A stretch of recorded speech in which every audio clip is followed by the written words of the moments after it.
and so I had to put the one from my phone in there. So then I had to pull the audio off of the. I just like pulled the one on my phone and tossed it in there.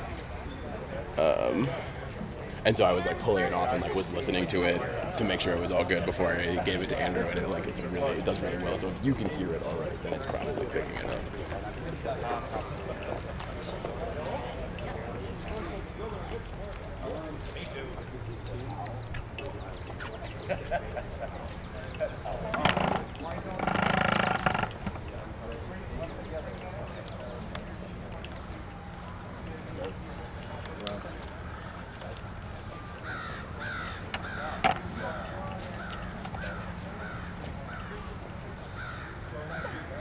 Yes, I know. Wait, tell me about it. Tell me all about it. Oh, wonderful. What's your name? Okay, we're ready.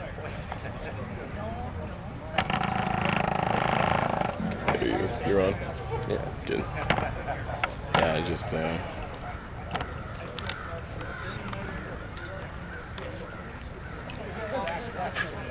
even if you just stood like by that wall, you would be like out of the way, but still close to record. Get started. Sit up.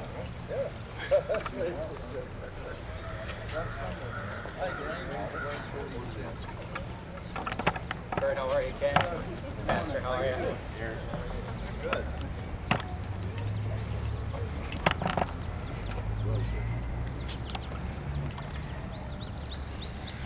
Good morning. My name is Doug Baker, and I'm the Fillmore County Chair, and I'm proud to present Jennifer Miller.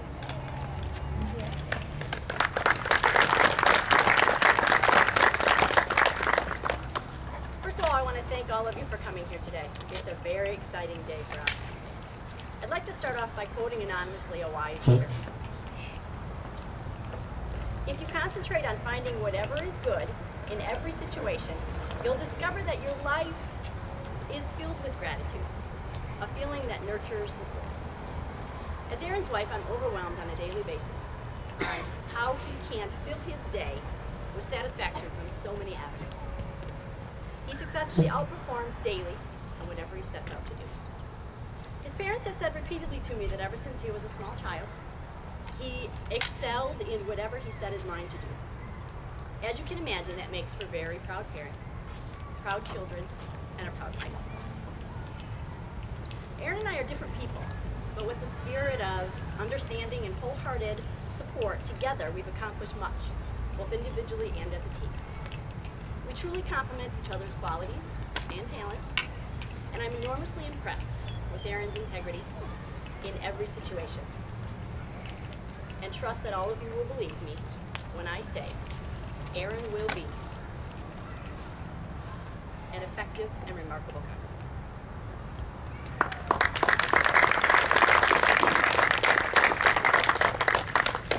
Good morning, everyone.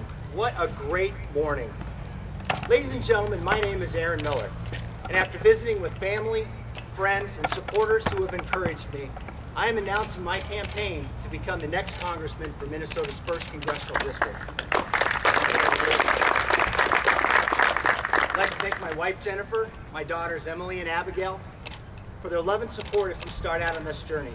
I also want to thank my parents, Cheryl and Keith, for joining me this morning. I hope I do them proud and represent your values. I'm running because I know America can do better. I'm concerned that we may turn a country over to our children that is not better off than when we found it. As an adopted child, raised in a rural farming family, my parents taught us that with hard work, pursuit of an education, and a little persistence, anything in this great country was possible. They lived within their means. They never expected a handout from anyone, and they raised their hands when someone needed a little help. Folks in southern Minnesota were raised with these same great values and are uncomfortable by what they see going on in Washington. And I agree. One of the greatest things about this country is our resilience, our ability as a nation to recover from adversity and ultimately find ourselves better off than we were before. I do believe that we can do better. I do not believe our best days are behind us. Quite the opposite, in fact. The future can once again be bright in America. Our country does better when government is not the answer.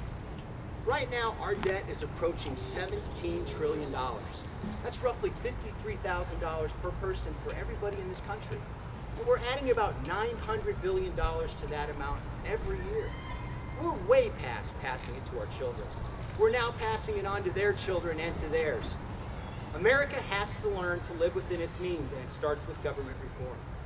Part of the reason for the increase in debt is because of the ever-increasing size of government.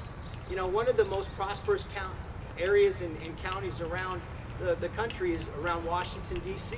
The recent scandals with the IRS, the NSA, and Benghazi prove that the government has grown so large that it is virtually unmanageable and much too intrusive. And very soon, the Obama administration is poised to take over 1/6 of the U.S. economy when Obamacare takes full effect. The statement, if you like your health care, you can keep it, is about to become, you may like to keep it, but you won't be able to afford it. All across this country, companies are looking to shed employees to get under the mandate and push more and more to part-time because they can't afford the new plan. According to a recent study, 83% of physicians are thinking about quitting. And 90% believe that healthcare is really headed down the wrong path. It is already headed for failure and is yet to be fully implemented. In fact, last Friday, before they left for a 5-week recess, Congress and the White House agreed to exempt Congress and their staff from having to pay for the increase in rates caused by Obamacare in 2014. If we don't make Congress abide by the same rules as all the other Americans, how is real government reform going to occur? Healthcare reform is possible, and it's much needed, but we can do better than Obamacare. As we struggle through the worst economic recovery since the Great Depression, Tim Walz wants you to believe that this is the best that we can do, the new normal. I disagree. By allowing business to do what they do best, which is grow and create jobs, without burdensome mandates from Washington, D.C., we will grow ourselves out of this slow economy and not accept Tim Walz's version of a new normal. He wants you to believe that he's the moderate from Mankato when he's here in Minnesota, but his liberal voting record doesn't support that. Folks, America does better when government is not the only answer. As a combat veteran with 4 overseas tours, I'm drawn to service. As I wind down my 27-year military service to this country, I look forward to serving the constituents of the Minnesota 1st District with the same loyalty and commitment that I gave my comrades to arms. I assure you that I will work harder than any other candidate to understand what the folks of southern Minnesota want from their congressman, and more importantly, I will represent those values once I'm elected. We can regain momentum that has kept America on top for generations, but it's going to take common sense values like fiscal responsibility, reining in wasteful government spending, and real government reform. Ladies and gentlemen, my name is Aaron Miller, and I look forward to serving you as the next congressman from southern Minnesota. Thank you.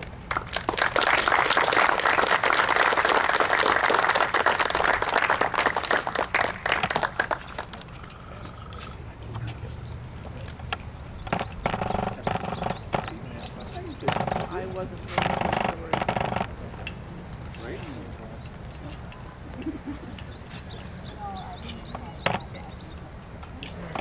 But you decided you wanted to meet family. I'd like to take the opportunity to thank everyone for coming this morning for the announcement, and we'd be happy to take any questions if there are any from the crowd. Well, I shouldn't say you're afraid to start. Ken?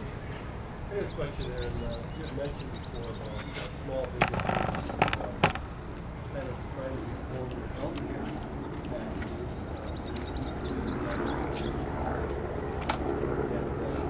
We also are looking at it now, and we can get employees under 50 working annually to do that. Sure. So that's what we're looking at doing. Is we're taking a look at something that can be worked so we reducing that number below 30 because therefore it will increase and the satisfaction of the economy. And that's not just happening with your business, Ken, or in Rochester. It's happening all across the country. And really the path to middle class was a full-time job with benefits, and now we're taking that away from folks that are trying to climb the economic ladder. It's not an economic stimulus. In fact, it's going to be a huge drag on the economy. Right. I'm a tax professional in Rochester, and some of my clients have noticed that their Social Security benefits are being taxed even though they don't make much income. And so I looked into it and found out that as little as $25,000 of outside income, could trigger taxing your Social Security. That's been that way since the early 80s. The poverty level keeps getting indexed for inflation. I think that's like 11,900 last year. So pretty soon, if that keeps going up, you're going to be at a poverty level and still have your Social Security tax. So is there any way that we can get indexing of Social Security thresholds put up to today's rates, just like they did? They fixed the ERT. It's about time to fix the Social Security threshold. I've heard, my parents are in that same situation, so believe me, I'm very sympathetic to that situation. And I think when you have a group of folks that have worked their whole lives and they get to their age of retirement and their golden years and are looking forward to really bringing in some of the income that they paid into the Social Security Administration, they've already paid taxes on that once. Why do we have to pay taxes on that twice? To me, that doesn't make any sense. But again, Congress is so dysfunctional right now that any good ideas from the Republican Party that are brought forth are almost dead on arrival when it gets to the Senate. We have to come together to solve the problems of the nation. We have to sit down and say, really, let's look at all avenues of issues that are causing a slowdown in the economy. Having to tax someone on their Social Security when they make as little as $25,000 on an additional income is a great place to start with that. Thank you. Karen, Representative Benson is obviously in the race as well. What do you think sets you apart as a candidate and makes you the best choice? I've met Mike a couple different times and spoken with him. I think he's a very nice individual. But there are some differences with Representative Benson and I. Part of it, the fact that, with 27 years in the military and private sector experience, I think that's a little bit of a differentiation. And even if we have very similar ideas on the good conservative values that the Republican Party espouses, I think it's okay to have a couple of good debates and sit down and have a conversation about the issues. The goal is to really take this seat back in November of 2014, and I believe that I'm the best candidate to do that.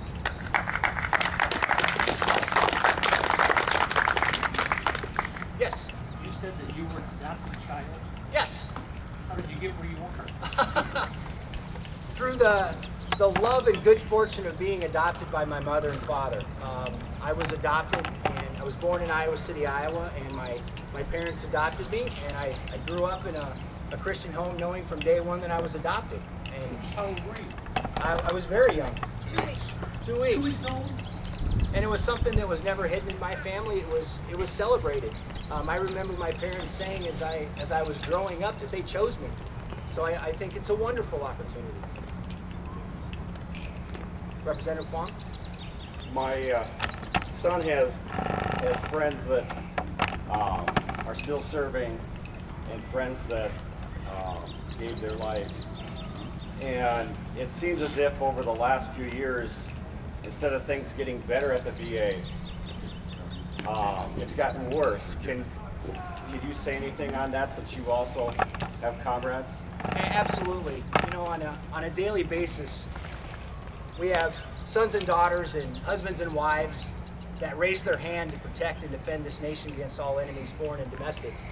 And we deploy them, we send them overseas, and they come back with injuries and wounds, some seen, some unseen.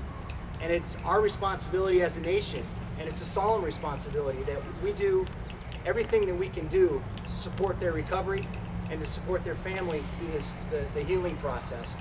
And when you have claims at the VA of 2,000% over the last 5 or 6 years, and I've heard dates thrown out, or times thrown out, that it takes upwards of 179 days for claims to be adjudicated. We can do better than that. And our servicemen and women deserve better than that.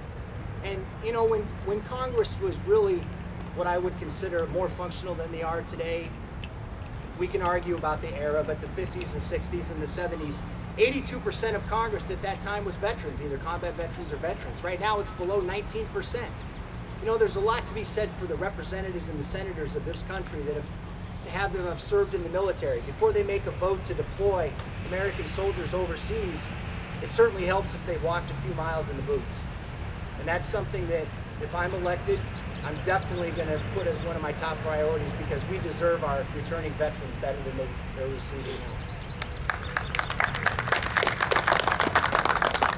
Great. We have a couple more events for today. I'd like to thank you again all for coming, and it's going to be a wonderful journey, and I appreciate your support. Thank you.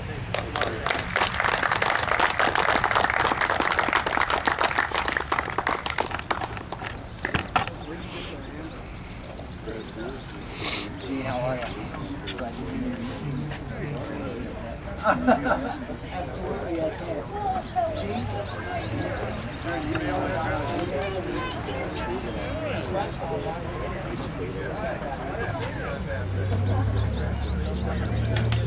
Yes. Hi. Nice to meet you. Are you on? Oh, wonderful. Oh, that was better than I was at home, so that was nice. Okay. Just stay at home and do that. Wonderful. It's very nice to meet Did you. you go Thank with you. your handouts? And you? Not the end of the world.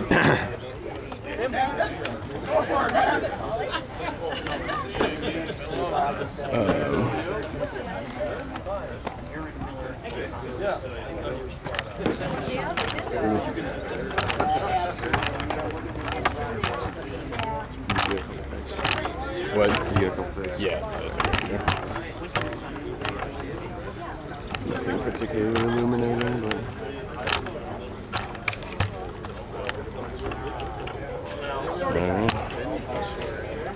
Thanks for coming. I appreciate it. Yeah, man.